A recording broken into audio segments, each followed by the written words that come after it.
Freedom YouTube live stream. What is going on, guys? As always, let me know how my audio is looking or is sounding, I should say. Let me know how my audio is sounding, and of course everything else. I think we're coming through just fine, but you never know. Sometimes we have weird audio problems, other times we do not. Had a little bit of a break in the live streams here over the past few weeks. What is going on, my friend? Good to see you guys. So a little bit of a break in the live streams last week on Sunday for Valentine's Day. Me and Mrs. Freedom had a wonderful time trying to go find somewhere that was not a 3-hour wait to go in and sit down and have some food. Time to ban airsoft guns like Canada. Gotta love it, right? So we're going to be touching on a few things here in the beginning. Put the 50s music on hold. Wow, thank you, Scott. That is pure dedication. That's what I like to see. Going to be talking about a couple different things in today's live stream, and then I also want to have this just a totally open Q&A. I didn't really have a major update, really only a few small updates that I wanted to cover in this live stream. So with that being said, I'm just going to open it up for a totally open Q&A. Whatever questions you guys want to ask, and I will answer them, and we'll go from there. Not sure how long this one's going to be. I'm not going to, ramble on for no reason. I actually just threw together this photo set because about 20 minutes ago, I was painting my rifle. So I was spray painting my Palmetto State PA-10, and actually turned out pretty freaking good.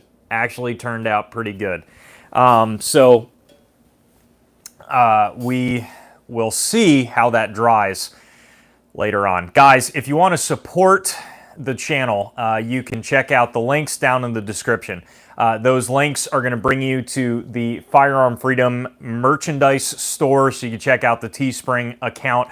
We don't have this OG Firearm Freedom hoodie available on there any longer. It was never available. I just simply made it as a sample.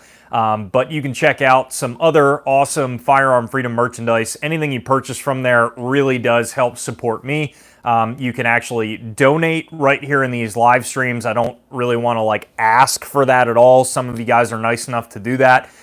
So I think that's an option on here as well if you're not down with the merchandise store. And then on top of that, you can also check out the Subscribe Star account. A lot of you guys asked about the Subscribe Star account, so I'll give you I will give you guys kind of a lowdown on what is going on with that. So the Subscribe Star account was started from the very beginning to not have really any extra content. It's just a way for you guys to donate even as little as $1 a month. So if you're like, hey, I want to donate something, don't really want merchandise, don't really want to spend a ton of money or anything like that, but I'd love to throw you $1 a month, you can check out the Subscribe Star account, and that's really just a platform to do that on. We actually do have an extra behind-the-scenes type video available over there, that a lot of you guys that were already on there saw, so that is some really cool stuff, and I do appreciate your support. Aside from that, if money is not what you're looking for, you can just simply hit that subscribe button, hit the like button, ring the bell, and watch these videos. Comment down below. All that activity really helps defeat the YouTube algorithms.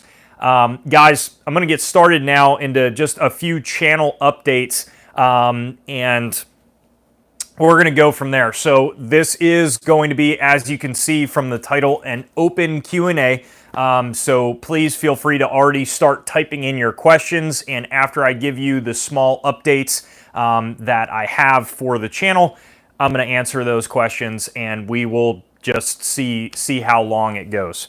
When it comes to the updates for the channel, many of you guys might have noticed a little bit of a different upload schedule for the videos that are, you know, the edited traditional Firearm Freedom videos that I have. So the new plan, and as you can see, the plan has been going strong now for a few weeks, and I do hope you guys are enjoying it. But the new plan is to publish a standard edited full-length review video every Tuesday and Thursday during the week. So Tuesdays and Thursdays will be the new upload schedule. We've switched the upload schedules around, you know, every now and again, but this is going to be, for the foreseeable future, definitely the new upload schedule, which I'm excited about. So I think that we'll do a much better job breaking up the blast of live stream videos. If you guys have been to the actual channel portion on my YouTube channel here, so if you click on Firearm Freedom and go to the channel and click on videos, it just is like a blast of live streams, right? So the live streams are great.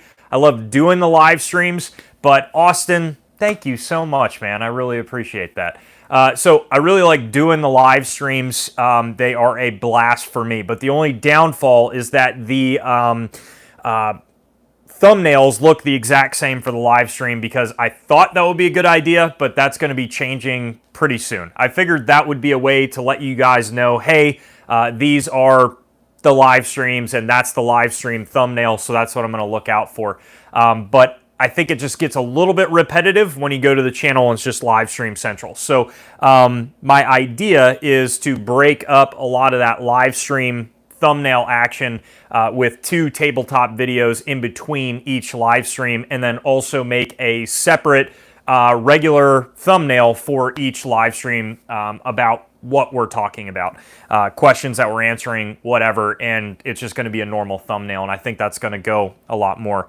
For videos coming up on the channel, there will be this Tuesday a video dropping on thermold M1A magazines. I'm going to be touching on that a little bit here, just giving you a little bit of a sneak peek for a topic on the live stream.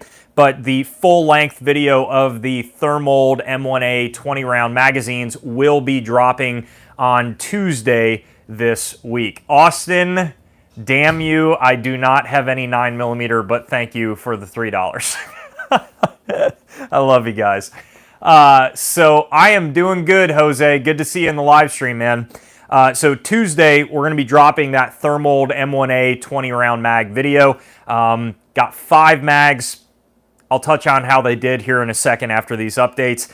And then Thursday, so Tuesday, the thermold video. Thursday is going to be dropping the Streamlight RM1 video. Streamlight came out with the RM1 maybe about a year ago now. I've had that in my possession for the past couple of months, been doing some testing with it. I really like it. It's a cool little light and a really cool new rail mounting system that I think Streamlight's going to be able to expand on a good bit. So that video will be coming out Thursday, which should be pretty interesting. I just want to double check, make sure we got a bunch of questions coming in, which I see here, which is awesome. So we're going to get to those questions after this little update. If you guys have those questions that you want to ask, be sure you're commenting in there, and you know, I'll answer them in a minute here. So I want to talk briefly, give you a little spoiler to the thermold M1A mags. Thermold has been a company that has been producing like Zytel plastic and other, you know, polymer plastic magazines now for quite a little bit. They've been doing this now for a few decades. And Thermold has produced AK mags, Thermold has produced AR mags, they have produced like SKS mags, I believe the duckbill SKS mags, FAL mags, and AR-10 mags, and also M1A. I'm probably missing a few, but they produce a lot of different mags.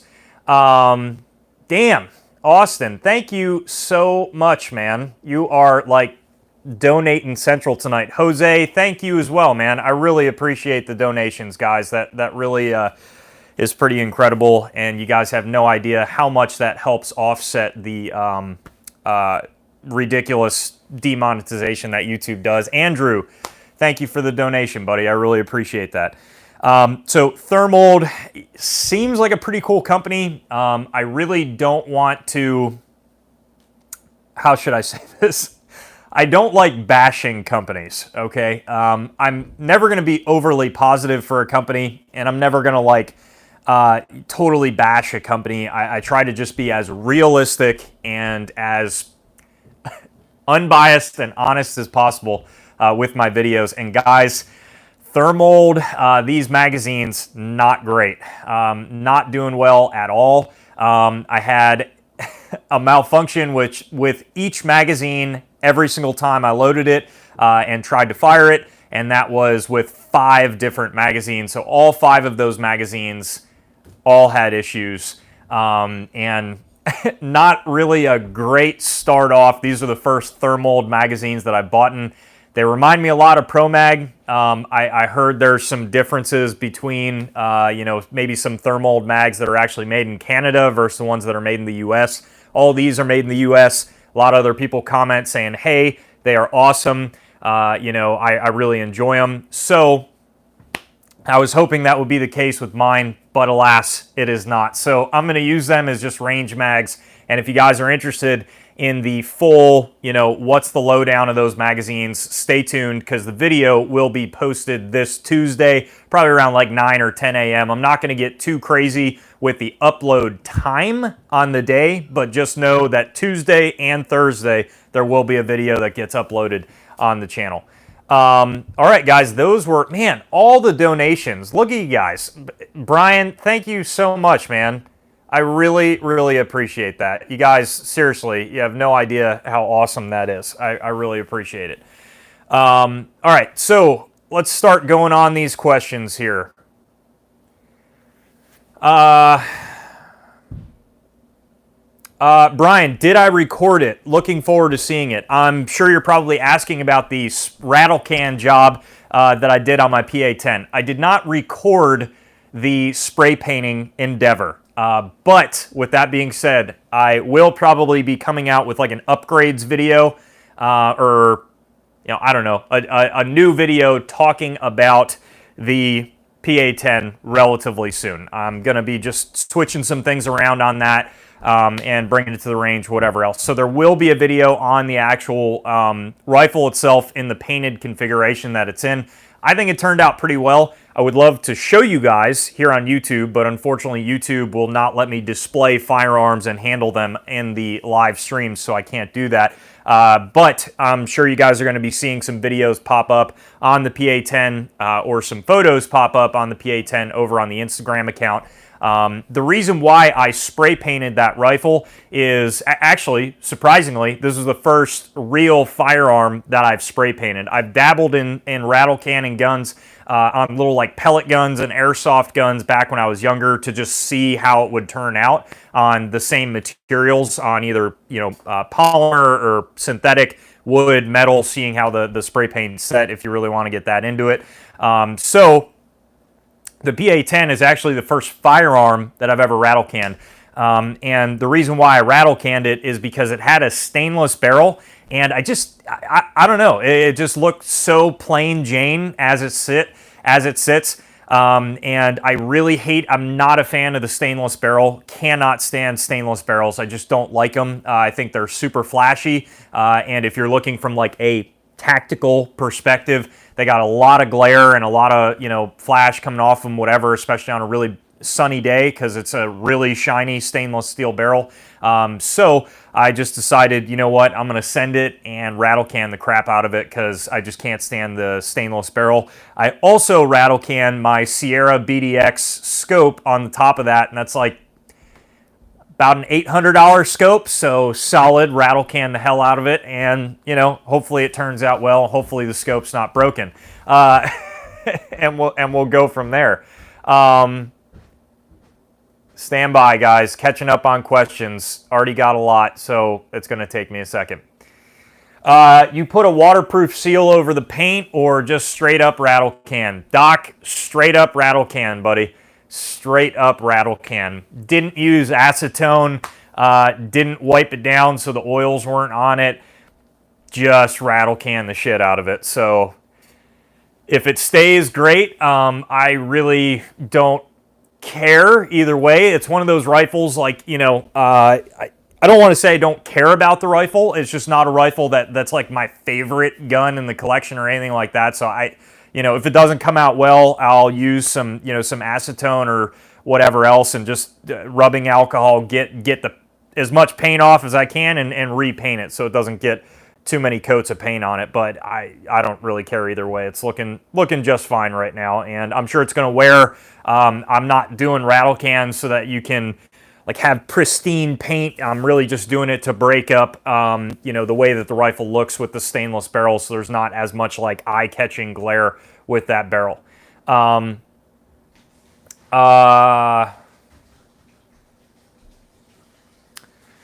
Stock regular Glock mags for my pistols before they become unobtainium, or the Magpols, or the ETS. Doc, that's a good question. So a lot of the time I subscribe to the notion of buy it cheap and stack it deep. So I try to follow that as much as possible. Now, sometimes you don't want that to bite you in the ass later on. You want to buy cheap but still get reliable products. I personally have not had issues with Magpul Glock mags, but I do know of quite a few people that have had issues with Magpul Glock mags. So what I would recommend to you is try those magazines out in your guns and see which one works for you. If you have an ETS mag and you've shot it a bunch and you've never had an issue, then I don't really see a big deal in stocking up on those magazines, or vice versa. If you shot Magpul magazines and you haven't had an issue, I would go ahead and stock up on them. It is, kind of up in the air, because a lot of Magpul mags, if you're just looking at standard 15 round and 17 round Glock mags, 9mm Glock mags, the Magpul mags are really only most of the time like $10 cheaper than the factory Glock mags. Now I know, compared to like AR mags, that's a massive jump, but for pistol mags, it's not too terrible. So unless you're getting like a steal on the Magpul magazines and you can just have a boatload of them, I would probably, whenever possible, get factory OEM Glock mags, just because those are going to be the most proven in the long run. So if you're looking for that SHTF stockpile, or the stockpile for the rainy day, or mags just to have in the longevity of things, if everything starts going south with availability on magazines, having factory OEM Glock mags are going to be your surest bet for reliability. You're not going to have to worry about those OEM Glock mags going bad, within a year or 2 years or 3 years or a decade from now. They're going to be just fine.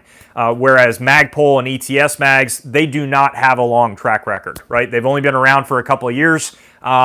How's the longevity of them? I don't think anybody really knows. I have seen feed lips start to get a little bit weird on Magpul mags for their Glock mags, and I don't know, it is what it is, but I still personally buy Magpul Glock mags, buy ETS Glock mags, it is what it is. I'm going to buy a bunch of different mags, but I also still buy OEM and factory Glock mags.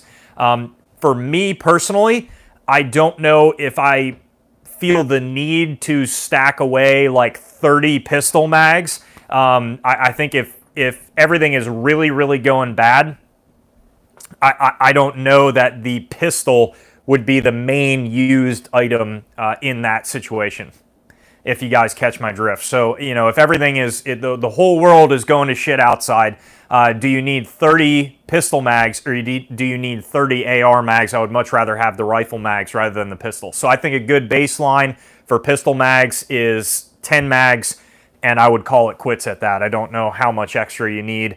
If you got extra money you're willing to drop and spend, go right ahead. But we will go from there. Sorry guys, catching up on everybody's questions here. Austin, ETS mags are garbage. I definitely can see a lot of issues. I know a lot of people have had issues with ETS mags. I'm one of those people that I haven't had issues with the MP5 ETS mags, the standard Glock mags. I have not had issues. What I have had issues with is the ETS 380-42 Glock 42 mags, those did give me some problems.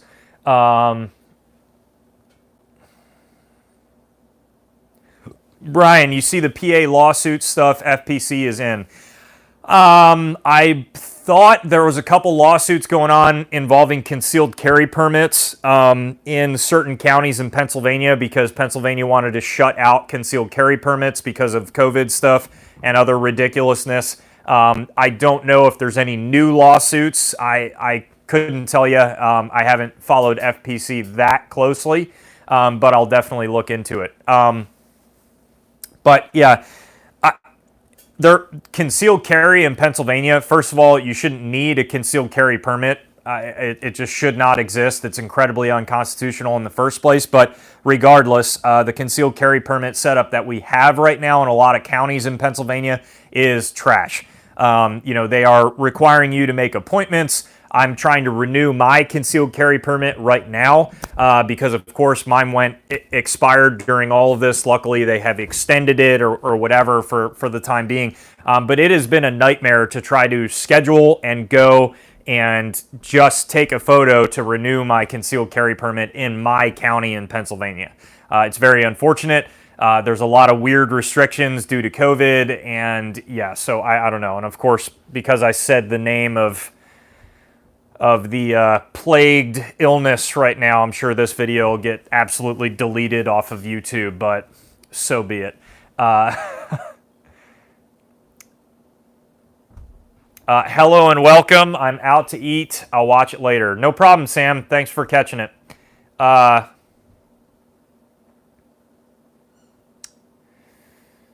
right. Whisper Tactical, I'm about to hit 3,000 subs. It's super exciting. Thanks for always giving me tips. Now, what are some tips on making money other than ads, Amazon affiliate, and merch? Whisper Tactical, congratulations, man. I remember when you were commenting just a few weeks ago, or it seems like maybe it was a few months ago, and you were at 1,000 subscribers. So congratulations. Keep on grinding, hitting 3,000 quick, which is awesome. What I've seen a lot with beginning YouTube channels is you're still flying under the radar of a lot of the YouTube shadow banning ridiculousness. So you can really gain a lot of subscribers pretty quick. And you may or may not hit that kind of flat line when YouTube just puts their boot on you a little bit harder. But as far as making money on YouTube, I will tell you this. I would not look at YouTube as a way to make money. Me personally. YouTube will not allow a firearms driven channel to make a lot of money, in my opinion. Nor should that really be the goal.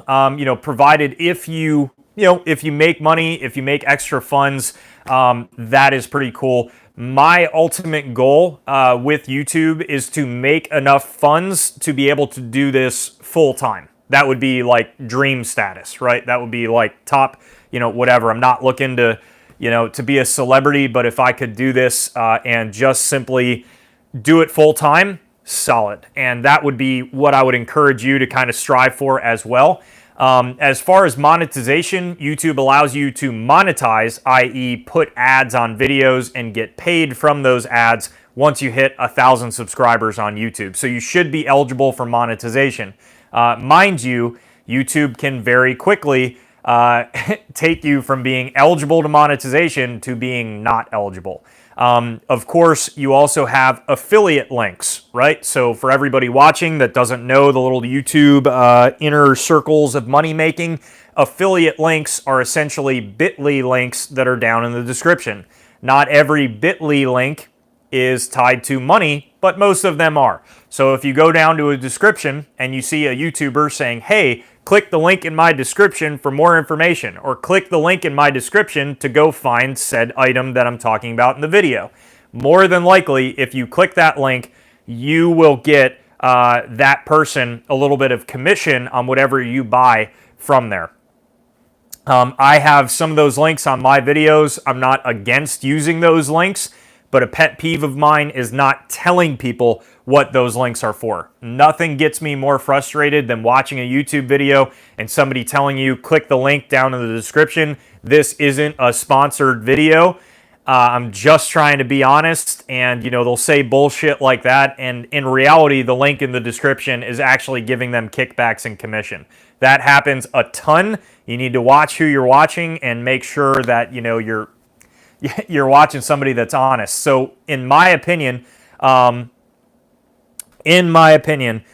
if you're going to use the bit.ly links, there's nothing wrong with that.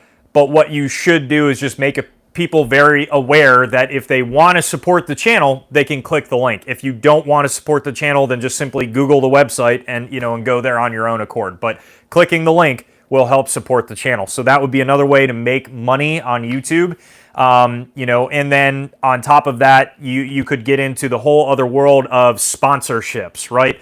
This channel has never been sponsored. Firearm Freedom has never said, hey, we're going to pay you X amount of dollars to sponsor your channel, right? Like you mention that we sponsor you and we'll give you $1,000, $500, $200, $5,000. I don't even know how much sponsorships are, but X, Y, or Z amount of money.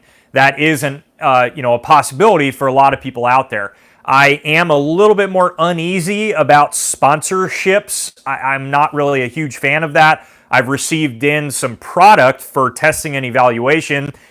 Sometimes I get to keep that. Sometimes I still have to pay for that. Sometimes I have to send it back. But I've never been sponsored. Here's a check, mention our name in your video and that's it. But that is an option that some people go, that it's a very slippery slope, and your channel can go from really cool, really informative to just a shill central, ad plug, here's my sponsors, blah, blah, blah, blah, blah, for the whole video and no real information. So that is the unfortunate reality of sponsorships with any social media, and YouTube would still be one of those. So hopefully that answered your question. I'm not trying to bash people making money on YouTube. That's not what I'm trying to do at all. It's just a slippery slope, so be careful how you do it. I saw one donation, so I'm going to